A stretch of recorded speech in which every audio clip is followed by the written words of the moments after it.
नमस्कार।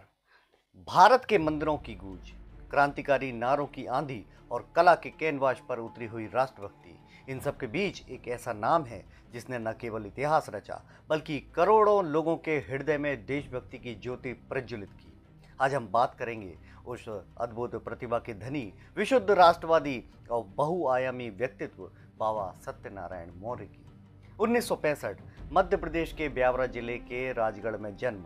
एक साधारण शिक्षक परिवार में जन्म लेने के बावजूद बचपन से कला और देशभक्ति की गहरी लगन।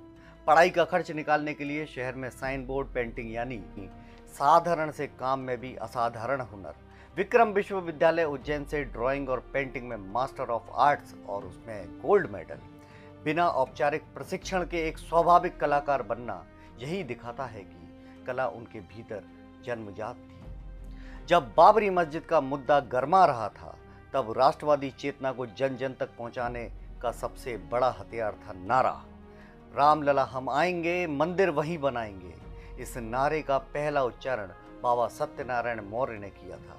स्वर्गीय अशोक सिंघल जी की उपस्थिति में यह नारा पहली बार बोला गया। बाबरी विध्वंस के बाद अयोध्या की दीवारों पर बाबा ने खुद यह नारा लिखा। यही नारा आगे चलकर आंदोलन की आत्मा बना और पूरे देश की जुबान पर छा गया।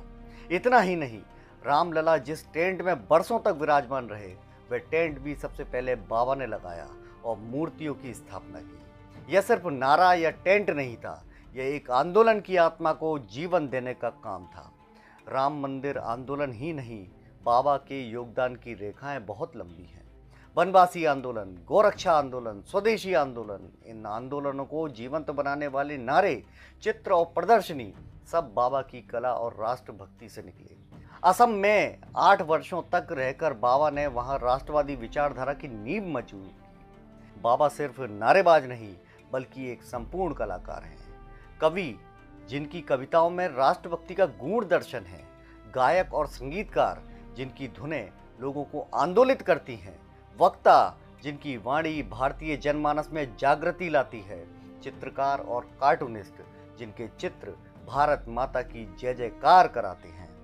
भारत माँ की आरती बाबा की सबसे बड़ी पहचान। यह आरती सिर्फ गीत नहीं बल्कि करोड़ों भारतीयों की आस्था की धड़कन है।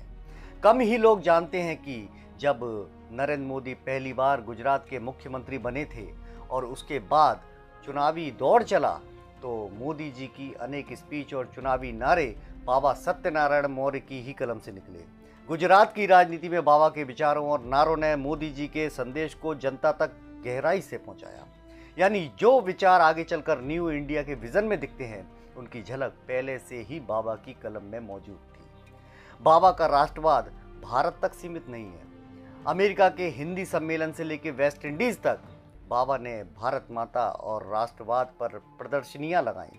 हर साल 15 दिन वेस्ट इंडीज में भारत माता और राष्ट्रवाद पर प्रदर्शनी लगाने वाले वे केवल अकेले कलाकार हैं। इस तरह बाबा ने भारतीय संस्कृति और राष्ट्रवाद को वैश्विक मंच पर स्थापित किया। अफसोस की बात यह है कि इतनी अद्भुत प्रतिभा होने के बावजूद बाबा को वह स्थान और मान्यता नहीं मिली जिसके वे सच्चे हकदार थे। सरकार और समाज दोनों ही अब तक इस प्रतिभा का पूरा उपयोग नहीं कर पाए। उनकी रचनाएं, उनके नारे, उनका दर्शन यदि राष्ट्र निर्माण में और व्यापक रूप से अपनाया जाता तो भारत का सांस्कृतिक आंदोलन और भी ऊंचाई पर होता।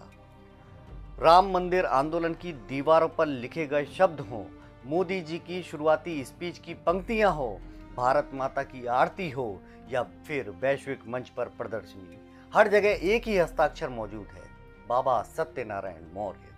वो सिर्फ एक कलाकार नहीं बल्कि आंदोलन की आत्मा है। वो सिर्फ कवि नहीं बल्कि राष्ट्र की आवाज है। वो सिर्फ चित्रकार नहीं बल्कि भारत माता के सच्चे उपासक हैं।